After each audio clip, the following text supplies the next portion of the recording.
अस्सलामुअलैकुम dear, welcome to my channel MCQs with ZA। तो आज का हमारा टॉपिक है MCQs ऑफ टेरिडियोफाइट्स। टेरिडियोफाइट्स के हमने जनरल कैरेक्टर्स पढ़ लिए, उसका लाइफ साइकिल भी देख लिया और उसकी जो क्लासेस थी उनकी भी थोड़ी बहुत डिटेल देख ली। अब उससे उसी तकरीबन पिछले लेक्चर की बेस पर थोड़े बहुत MCQs भी उससे बनाए हैं। तो पहले MCQs जो है, study of pteridophytes is called pteridology. Father of pteridology is Bower, यानी टेरिडियोलॉजी के जो फादर हैं वो बोवर हैं। मोस्ट प्रिमिटिव कॉर्मोफाइट्स और टेरिडियोफाइट्स, सबसे प्रिमिटिव कॉर्मोफाइट्स जो हैं वो टेरिडियोफाइट्स हैं। अब कॉर्मोफाइट्स कौन से प्लांट हैं? कॉर्मोफाइट्स से मुराद वो प्लांट्स जिनको हम डिफ्रेंशिएट कर सकते हैं कि ये इसका लीफ है, ये इसका स्टेम है, ये और ये इसके रूट हैं। तो मोस्ट प्रिमिटिव कॉर्मोफाइट्स टेरिडियोफाइट्स हैं, जबकि मोस्ट एडवांस्ड कॉर्मोफाइट्स एंजियोस्पर्म्स हैं। मोस्ट प्रिमिटिव वास्कुलर प्लांट्स जो हैं वो टेरिडियोफाइट्स हैं। अब वास्कुलर प्लांट्स कौन से होते हैं? जिनमें वास्कुलर बंडल होते हैं, यानी जाइलम और फ्लोएम होते हैं। तो जाइलम और फ्लोएम जो सबसे पहले पाए गए वो टेरिडियोफाइट्स में थे, फिर जिम्नोस्पर्म में और फिर एंजियोस्पर्म में। तो वास्कुलर बंडल के लिहाज से वो दो हायर प्लांट्स हैं और ये जो है टेरिडियोफाइट है, ये लोअर वास्कुलर बंडल हैं, यानी लोअर वास्कुलर प्लांट्स हैं ये। टेरिडियोफाइट्स को हम स्नेक्स और रेप्टाइल्स ऑफ प्लांट किंगडम भी कहते हैं और इनको हम वास्कुलर क्रिप्टोगेम्स भी कहते हैं। वास्कुलर क्रिप्टोगेम्स इसलिए कहते हैं कि इनके जो सेक्स ऑर्गन्स होते हैं वो हिडन होते हैं।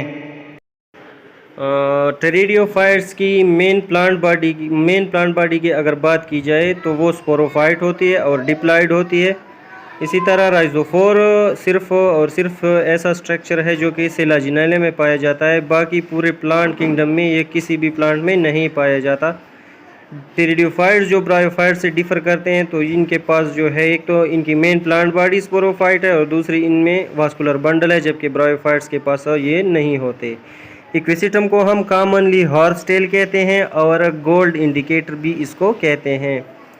स्पोरेंजिया जो फर्न्स में होते हैं उनके ऊपर एक मेम्ब्रेन आया हुआ होता है, यानी मेम्ब्रेन के ज़रिए वो कवर होते हैं, उसको हम इंड्यूसियम कहते हैं। इसी तरह स्मॉलेस्ट टेरिडियोफाइट जो है उसको हम एजोला कहते हैं, जबकि टॉलेस्ट टेरिडियोफाइट जो है उसको हम साइएटिया कहते हैं। Isoetes is the only pteridophytes whose stem undergoes secondary growth. अगर हम टेरिडियोफाइट्स को देख लें तो वो सेकेंडरी ग्रोथ नहीं करते, लेकिन आइसोइड्स उनका एक ऐसा मेंबर है जो कि सेकेंडरी ग्रोथ शो करता है। Vessels are present in the xylem of Selaginella and Equisetum. इसी तरह अगर हम टेरिडियोफाइट्स को देख लें तो वो लोअर वास्कुलर प्लांट्स हैं, उनमें जाइलम वेजल नहीं पाए जाते बल्कि ट्रैकिड्स होते हैं। लेकिन सिलाजिनेला और इक्विसिटम हमारे पास दो ऐसे जेनरा हैं जिनमें जाइलम वेजल्स देखने को मिलती हैं। ओफियोग्लोसम जो है उसको हम एडर्स टंग भी कहते हैं, स्नेक टंग भी कहते हैं। Ophioglossum has a highest number of chromosomes in the whole plant kingdom for 1440।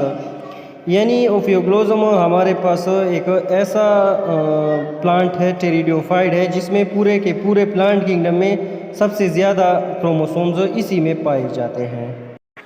The stele having no pith is called protostele. ये भी पढ़ा था कि जिस स्टील में पित्त नहीं होता उसको हम प्रोटोस्टील कहते हैं, और जिसमें स्टील प्रेजेंट होता है उसको हम साइफोनोस्टील कहते हैं। इसी तरह एक्टोफ्लोइक स्टील जो फाउंड होता है, पाया जाता है, वो एक्विसिटम एंड ओस्मुंडा में होता है।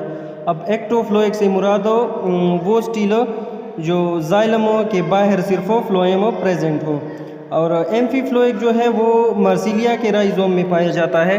अब एम्फीफ्लोइक कौन सा होता है? एम्फीफ्लोइक स्टील वो स्टील होता है जो जाइलम के दोनों इतराफ में फ्लोएम पाया जाता हो। इसी तरह मोस्ट प्रिमिटिव टेरिडियोफाइट जो है वो राइनिया है, और मोस्ट प्रिमिटिव लिविंग टेरिडियोफाइट जो है वो साइलोटम है। स्पर्म टेरिडियोफाइट में जो होंगे वो या तो बाईफ्लेजिलेट होंगे या मल्टीफ्लेजिलेट होंगे, लेकिन जो फर्न्स हैं उन सारों में मल्टीफ्लेजिलेट होंगे। अब टेरिडियोफाइट्स यानी जो पहले की तीन क्लासें हैं, टेरोप्सिडा, लाइकोप्सिडा और साइलाब्सिडा जो हैं, इन तीनों की अगर बात की जाए तो इनमें बाईफ्लैजिलेट या मल्टीफ्लैजिलेट दोनों हो सकते हैं, लेकिन जो लास्ट क्लास है फिलिकोफाइटा, उनमें सिर्फ और सिर्फ मल्टीफ्लैजिलेटेड स्पर्म होंगे। इसी तरह initially sporophyte completely dependent on gametophyte, यानी टेरिडियोफाइट में जब गेमेटोफाइट बनता है तो गेमेटोफाइट फर्टिलाइजेशन के बाद स्पोरोफाइट जब बनाता है तो इनिशियली गेमेटोफाइट पर ही डिपेंडेंट होता है। बस यही तक हमारे टेरिडोफाइट्स के एमसीक्यूज़ थे जो मोस्ट इम्पॉर्टेंट हैं, और इंशाल्लाह उम्मीद है कि इंशाल्लाह इन्हीं में से काफ़ी हमारे एमसीक्यूज़ कवर हो गए होंगे। तो इंशाल्लाह मिलेंगे नेक्स्ट लेक्चर में। अल्लाह हाफ़िज़ वस्सलाम।